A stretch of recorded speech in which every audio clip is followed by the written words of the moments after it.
ఎన్నికల విధులలో ప్రిసైడింగ్ అధికారుల పాత్ర కీలకమని జిల్లా కలెక్టర్, జిల్లా ఎన్నికల అధికారి బి చంద్రశేఖర్ అన్నారు.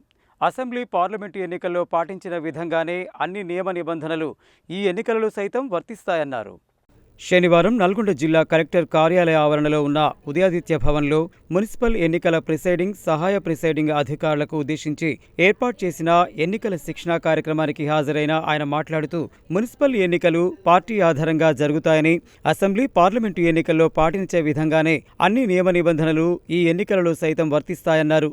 ఎన్నికలకు సంబంధించి డిస్ట్రిబ్యూషన్ కేంద్రంలో ఇచ్చే మెటీరియల్ను పీఓలు జాగ్రత్తగా తనిఖీ చేసుకోవాలని, బ్యాలెట్ బాక్సుల సీలింగ్ ప్రక్రియను నియమ నిబంధనల ప్రకారం అనుసరించి చేయాలని చెప్పారు.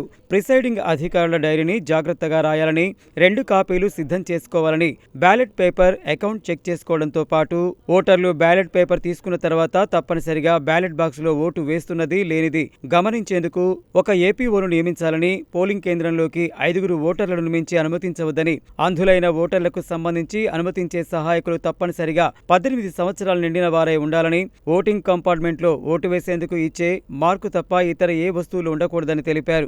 ఎన్నికల ప్రక్రియను సిబ్బంది అందరూ సీరియస్గా తీసుకోవాలని, ఎవరూ తప్పులు చేయవద్దని, నిర్లక్ష్యంగా ఉండవద్దని, ఒకవేళ ఎవరైనా తప్పు చేస్తే ఎన్నికల నియమ నిబంధనల ప్రకారం కఠిన చర్యలు తీసుకోబడతాయని హెచ్చరించారు. మున్సిపల్ ఎన్నికల జిల్లా సాధారణ పరిశీలకులు, రాష్ట్ర ఎస్ఈ, ఆర్టీఈ సంచాలకులు జి రమేష్ మాట్లాడుతూ, పీఓ, ఏపీఓలు ఎన్నికల విధులను సక్రమంగా నిర్వహించాలని, ballot paper, account, PO diary అన్ని ఖచ్చితంగా జాగ్రత్తగా తప్పులు లేకుండా పూరించాలని, అలాగే వారికి కేటాయించిన పోలింగ్ కేంద్రానికి సంబంధించిన బ్యాలెట్ పేపర్ వచ్చింది లేనిది 1-2 సార్లు చూసుకోవాలని, ఎన్నికల సామాగ్రిని సైతం తనిఖీ చేసుకోవాలని, ఎన్నికల విధుల్లో తేడా వస్తే పీఓలు బాధ్యత వహించాల్సి ఉంటుందని, ఇచ్చిన అన్ని ఫారమ్స్ పూర్తిగా నింపాలని తెలిపారు. రెవెన్యూ అదనపు కలెక్టర్ జె శ్రీనివాస్ పీఓలకు, ఏపీఓలకు సూచనలు చేశారు. స్థానిక సంస్థల ఇన్ఛార్జ్ అదనపు collector Nalgonda RDO Y Ashok Reddy, గృహ నిర్మాణ శాఖ PD Raj Kumar, DEO Bhikshapathi, master ట్రైనర్లు ఈ శిక్షణా కార్యక్రమానికి హాజరయ్యారు.